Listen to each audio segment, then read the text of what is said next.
Good morning. Happy Easter. The reading today is from Luke 24, verses 1 through 12. But on the first day of the week at early dawn, they came to the tomb, taking the spices that they had prepared. They found the stone rolled away from the tomb, but when they went in, they did not find the body. While they were perplexed about this, suddenly 2 men in dazzling clothes stood beside them. The women were terrified and bowed their faces to the ground. But the men said to them, "Why do you look for the living among the dead? He is not here, but is risen. Remember how he told you while he was still in Galilee that the Son of Man must be handed over to sinners and be crucified, and on the third day rise again." Then they remembered his words and returned from the tomb. They told all this to the 11 and to all the rest. Now it was Mary Magdalene, Joanna, Mary the mother of James, and the other women with them who told this to the apostles. But these words seemed to them an idle tale, and they did not believe them. But Peter got up and ran to the tomb. Stooping and looking in, he saw the linen clothes by themselves. Then he went home, amazed at what had happened. This is the end of the reading.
turned it off. It's okay.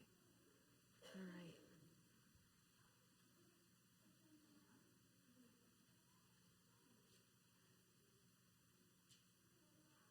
One of these days, I'm going to win the technology game.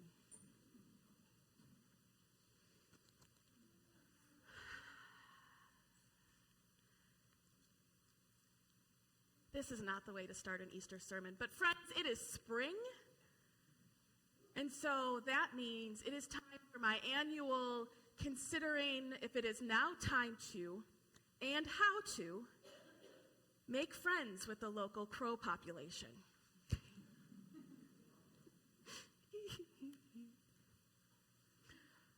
Crows are clever, tiny dinosaurs. And they bring you things if you like them. And you treat them well, and they let you pet them, and they become your friends. And I want a crow friend. Of course, there are concerns with having a crow friend because they are very clever, and they use tools, and they learn faces. And if after attracting the crows closer and closer to this building, because here is where I would make a crow friend, what if I or you shooed them away or did something that upset them?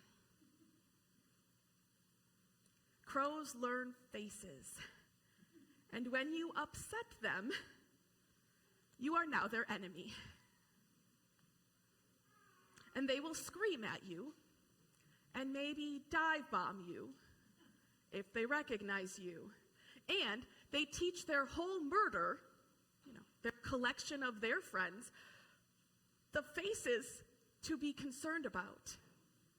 And then they all scream at you. In the most Hitchcockian kind of way, would dive bomb at you. The average lifespan of the American crow in the wild is generally somewhere between 7 and 8 years, but they can live as long as 30 years. And scientists who work with crows in captivity have found that they can hold grudges for 17 years, which I assume is only because that's as long as they've done the research. And they've taught the next generation, and so now you have generations of crows who know your face and hate you. And stories in the news say the only way to overcome this kind of harassment from the local crow community is to move away.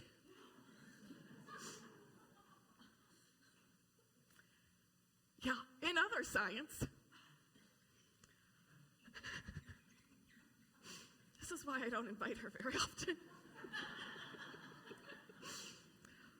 Scientists would introduce the smell of cherries to mice. They like the smell of cherries, and then they would immediately follow it with a shock. And very quickly, these mice would learn to become fearful of the smell of cherry because it would be followed with this spark, electric spark, mild electric spark. And then those mice had a litter of mice that did not get to enjoy the smell of cherries because that is what the scientists decided. And then those mice had a litter of mice, right? We're on our 3rd generation of mice. And the scientists were like, let's see what happens. And they were like, here is a smell of cherries. And those grand mice were hypersensitive to the smell of cherries and reacted fearfully even without the spark. Something about the experience of the grandparent mice, of the shock, the little electric shock they were given, changed the mice 2 generations later. So obviously psychologists, other scientists have wondered what that might mean for humans, have wondered if we might carry in our beings, in our bodies, memories, and they think that we do, particularly traumatic ones. That events can change the makeup of our body, that they live in our genes, and that our response to trauma can be passed on to generations after us. Memory is amazing. And there is still a lot we know and still so much that we don't understand about the way memory works and where and why. So much of it remains a mystery. And what I like to think is that part of that mystery is that maybe something good can live in our body, in our genes, and be passed on for generations. Like, when you return to the land of your foremothers and fathers, whether it's across an ocean or across a border, that you feel some kind of kinship with the land or the people. And those aren't experiments that scientists can replicate. But it's important how we remember and why we remember and what we remember. And remembering and memory were central and are central to our stories for this week. In a moment of fear and uncertainty and anticipatory grief, when Jesus invited his friends together for the Passover meal, which is in fact a meal of memory, he invited them to remember any time they ate bread and drank wine, which was undoubtedly every day, to remember Jesus and the stories and the lessons that he taught. But every time they do that, they should stop and remember. And at the cross next to Jesus, the criminal at the cross next to Jesus asked Jesus to remember him, a memory of don't forget. And then here, in the morning, at deep dawn, at the tomb, the bedazzled men told the women to remember what Jesus had said to them, to think deeply and to remember all of the pieces and the things that had been said and to put them back together again, that maybe they might understand all that Jesus had said before, and those things disciples had never understood up to this point. Now, our gospel story today, in our reading from Luke, there is a resurrection. We don't see it happen. We don't understand the mechanics of resurrection, exactly what happened in that tomb. And we don't see Jesus in our story. He's not in the tomb. He's not in the garden. He's not mysteriously showing up back in the tomb after the women met the angels or the dazzling men. And he's not there when Peter runs and looks in. The women were told to remember, not just to think about it, but to think deeply. To take all the pieces and all the stories and all the thoughts and all the teachings and all the parables and all the healings and all the late nights and the quiet times of prayer and to think deeply about all of it in light of the empty tomb they were standing in front of. And it was an act of faith for the women to go back to that room where everyone else was hanging out and hiding and to tell the story. And to tell them the story in light of all that Jesus had said to these men who essentially said everything and the story they were telling was nonsense. Our resurrection story is kind of a quiet resurrection. It comes slowly, and the big reveal of Jesus, we don't even get it until next week. We don't even see him until next week. So come back. And we pick the happiest of music. We wear our nicest clothes. Find a bunny purse. Love it. We decorate in flowers and pastels. We shout and celebrate. We bring confetti cannons and glitter. We did not bring confetti cannons and glitter, but other people have. And I think we get our ideas about what resurrection means and what we ought to do with it are a little closer to the song Go Tell It on the Mountain, which, yes, is a Christmas song.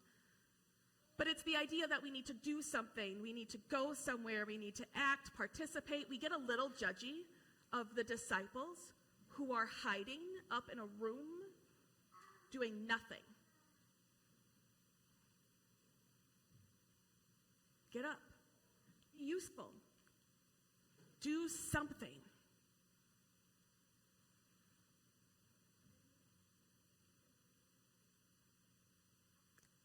In the Gospel of Luke, we don't know how much time passes from when Jesus starts his ministry until he turns towards Jerusalem.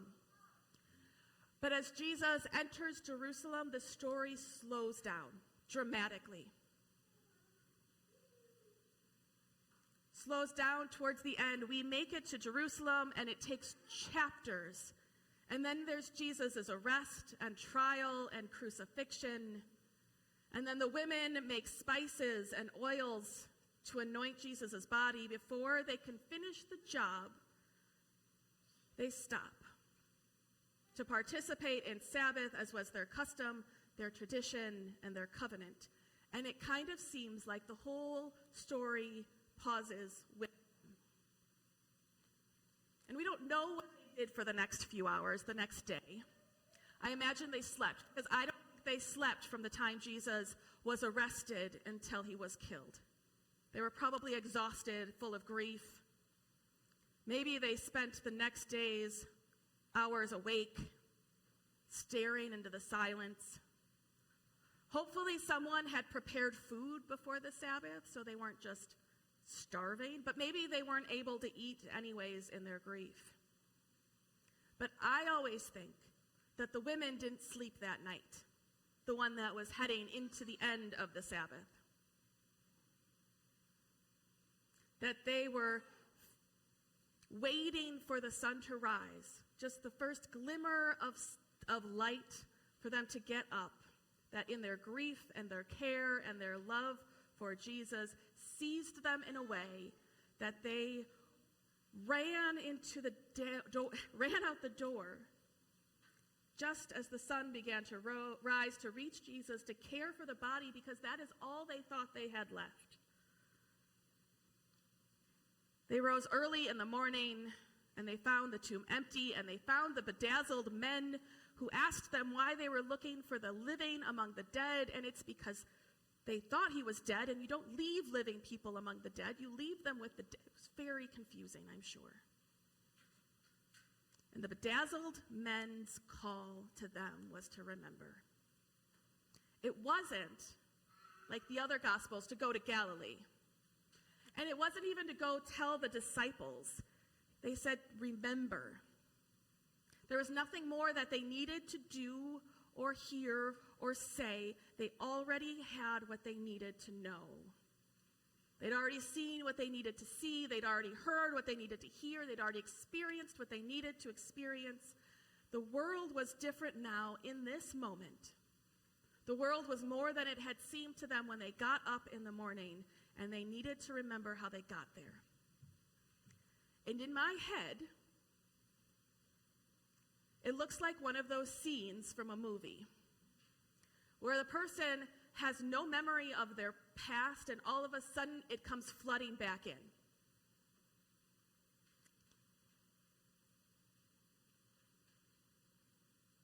And all of a sudden they have all of their memories rushing in, and they remember their name and why they're there, or they remember they're in love with someone, or in this case, everything just makes sense.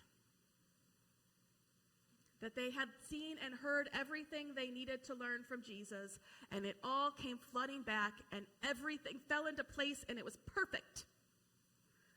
That's the headcanon I like to believe. And then they go and they tell the disciples and the other followers and the supporters of Jesus what they had seen and heard and remembered, and that Jesus had promised to be resurrected on the third day, and that they were believing and understanding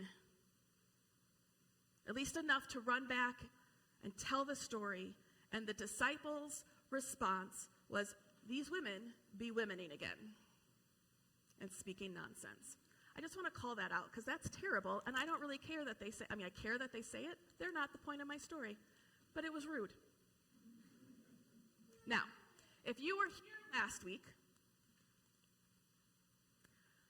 I reminded us that the world is not as it should be, not as it was created to be, and not as it will be, and that we need to do something to bring the reality of God's kingdom into this world, that we take steps in participating and building and bringing the kingdom of God, which is peace, into this world.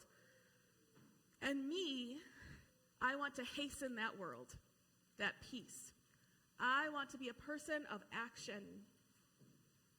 I had a conversation with a colleague this week that I really respect, and she said she's in conversations with the Madison congregation and the Wisconsin Council of Churches about what a faithful response to the world as we have it today would be. Because while we support protests that have been happening, we don't always support the signs that people hold up that are like language you wouldn't normally have in church. Or we don't always support the tactics and the methods of protest. So what is a response based in faith? And that doesn't feel like a question with a quick response. And I want urgent questions with quick responses, because the world is not as it should be. And yet, the women arrived at the tomb, and the world was more than it seemed. In light of the resurrection, there is more than we can see in the darkness of our nights and of our days, of our times, whatever that darkness might be.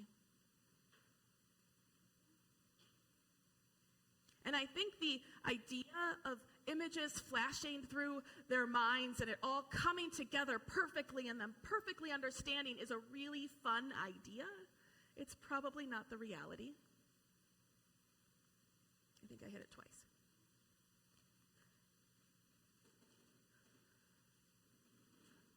I think they started telling stories. And they walked back. As they walked back from the empty tomb, they talked about what they had experienced, what they had seen. They talked about the favorite stories and parables that Jesus had told. Maybe Mary was telling of Jesus' childhood, and the other Mary was telling of how Jesus had set her free. And when the men called the words nonsense, they continued to tell stories and remembered when he said he'd be back. Remembered when he said he would rise again on the third day. Remembered when he said he knew he would suffer. And then they remembered and they told the stories again and again. And I think this is how the church has survived. From that moment going forward through schisms and reforms and lack of reforms and more reforms, through generations and empires and oppression and power, it was by remembering and telling our stories, of falling back to our traditions, of worshiping together, of doing our rituals. Because that is how we remember, we who weren't there. That's how we remember what it was like to walk with Christ. How we remember that we are like the disciples more often than not understanding anything that is happening. How we remember the women who were leaders in their community and trusted their stories so much so that they would not be deterred when someone called it nonsense. It's how we remember to be good neighbors, how to celebrate in parades with all of creation, with the very rocks.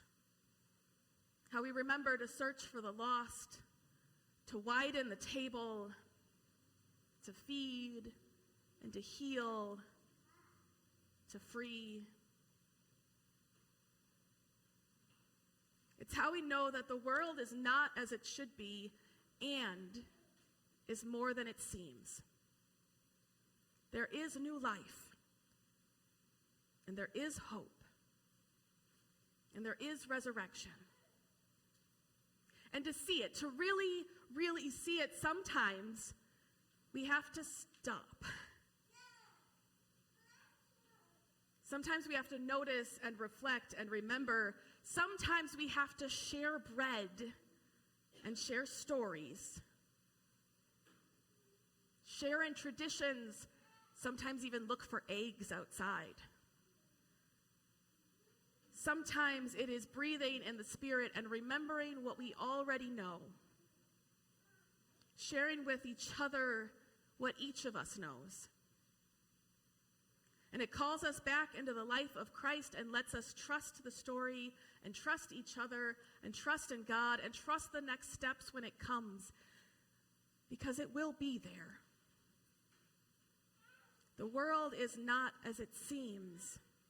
There is so much more going on that has to do with life and life emerging and even victory of winning over death. And if we are too busy and too urgent to do things, we might not see what is already there.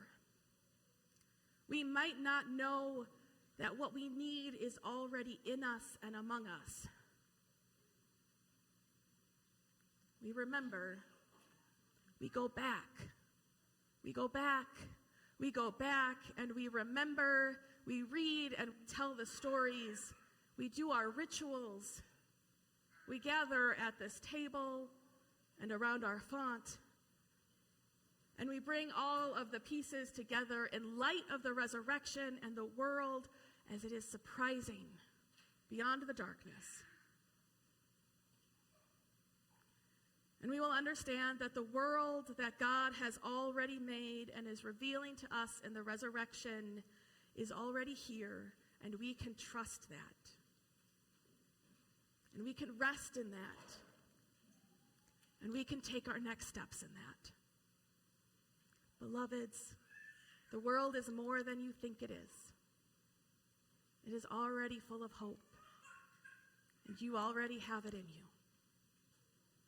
Amen.